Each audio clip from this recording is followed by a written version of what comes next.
In the Grade 5 Social Studies curriculum, the Interactions and Interdependence section requires students to be able to demonstrate an understanding of the Aboriginal heritage of Canada. We understand that Indigenous is the preferred nomenclature, but this curriculum document was written in 2010, and that is the term that they used. From differences and similarities between Indigenous and European ways of life to the historical events that shaped the Métis, the curriculum covers a lot of history. Students are also required to analyze the evolution of Canada as a multicultural nation, looking at why people decided to come to Canada and how different groups of immigrants have been treated historically. The goal is to have students analyze the dynamic relationships of people with land, environments, events, and the ideas that affected the past, shaped the present, and influenced the future. Additionally, the Grade 5 Social Studies curriculum covers dynamic relationships, which analyzes the historic and contemporary relationship of people to land in Canada, such as understanding the differences between a city, municipality, province, country, assesses the impact of the environment on the lives of people living in Canada, such as the climate in different regions of Canada, and identifies European influence on pre-Confederation Canadian society, like what part trading companies had in the formation of Canada, with the ultimate goal of investigating the process and structures of people and authority, implications for individuals, communities, and nations. Teaching strategies and activities. For IN 5.1, one indicator is to locate on a map traditional First Nations and Inuit habitation areas in the era prior to European arrival. One activity you could do is, who was on the land prior to your family's arrival? Whether you grew up on the farm or you've always lived in the city, if you live in Canada, you live in land that is traditionally inhabited by Indigenous people. So, an activity could be grab a map, mark each place you've lived in Canada on the map with a star, and then figure out which Indigenous peoples traditionally inhabit the land for each point on the map. When I went to school, aside from Louis Riel and the Métis, we didn't really talk about any of the First Nations or the land that was traditionally theirs. Now, I've lived in Estevan, Saskatoon, and Chilliwack. It's intriguing to see all the different people groups that this land traditionally belongs to. So, once a student looks up where they've lived, they could generate a list of the different First Nations whose traditional lands they're living on.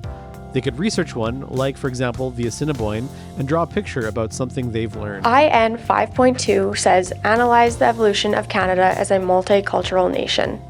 Indicator D says, explain what motivates newcomers to move to Canada, example, entrepreneurship, employment, family, refuge, education, reputation as a good place to live. An activity could be to watch a YouTube video on who is considered a refugee and the experiences they have, and then you can complete Life in Refugee Camps worksheet. Life in refugee camps can be very different from our own daily lives. Name 5 things you do in the morning before you come to school that might be challenging to do in a refugee camp. DR 5.1 is analyze the historic and contemporary relationship of people to land in Canada. Indicator F says investigate reasons for Western expansion of Canada in the 19th and early 20th centuries and the consequences of expansion. An activity could be read the introduction chapter of Western expansion as a class from the textbook, and then show a YouTube video of the consequences of Western expansion. From there, we could have a class discussion on what students learned from the introduction chapter and video. The activity will be students will individually research and create an information booklet, video, or story/play on ways Western expansion affected Indigenous peoples. For example, residential schools, loss of land, war/fighting. Reflecting back on my elementary social studies experience, I remember learning about Western expansion, but mainly how it benefited us by giving us an abundance of resources. I remember learning about how the expansion caused fighting between Europeans and Indigenous peoples, but this information was to make the Indigenous population look bad. We never discussed how we forcefully took over the land and colonized and assimilated Indigenous peoples. I think that with this activity, students can learn about the negative effects of Western expansion and how white settlers assimilated Indigenous peoples. This incorporates Indigenous viewpoints, which is incredibly important in social studies and education. DR 5.2 in the curriculum states, assess the impact of the environment on the lives of people living in Canada. Indicator A states, describe the climate of different regions of Canada and investigate how population distribution in Canada is related to climate, resources, and topographical features. Indicator B states, explain how different traditional worldviews of Earth affect the use of resources in Canada, example Aboriginal and European attitudes towards ownership, treaties, crown land, homesteads, and the seigneurial system. An activity that you could do with students is choose 2 towns or cities or villages in Canada and research the climate, natural resources in that area, and population. Students will be asked, do most people in that area rely on natural resources? Example, mining.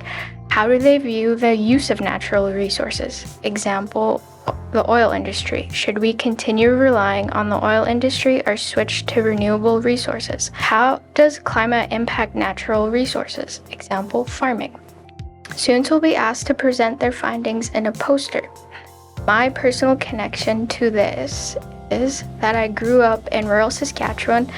The majority of families in the vicinity relied on grain farming to make a living. My family and many of my friends' families were farmers. Outcome DR 5.3 states, identify the European influence on pre-Confederation Canadian society.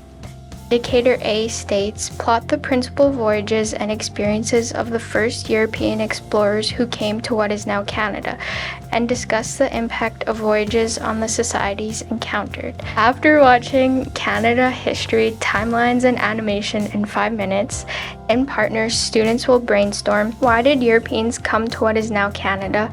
How are John Cabot, Jacques Cartier, and Samuel de Champlain important in settling Canada? What role did the fur trade play in Canada? As a class, students will share what they discussed with their partners.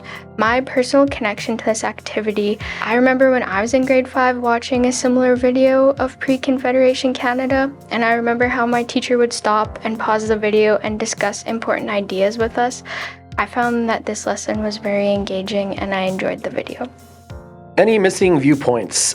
We noticed that in this curriculum there is the use of outdated nomenclature, as well as maybe as a symptom of that, doesn't even require or allude to the involvement of an elder or knowledge keeper or any traditional keeper of Indigenous knowledge, or assume the need for relationship outside of the teacher's individual competencies, which kind of flies in the face of everything we're learning here at university that says, build these relationships, let people tell their story. Why the knowledge and the skills learned are important for the assigned grade level.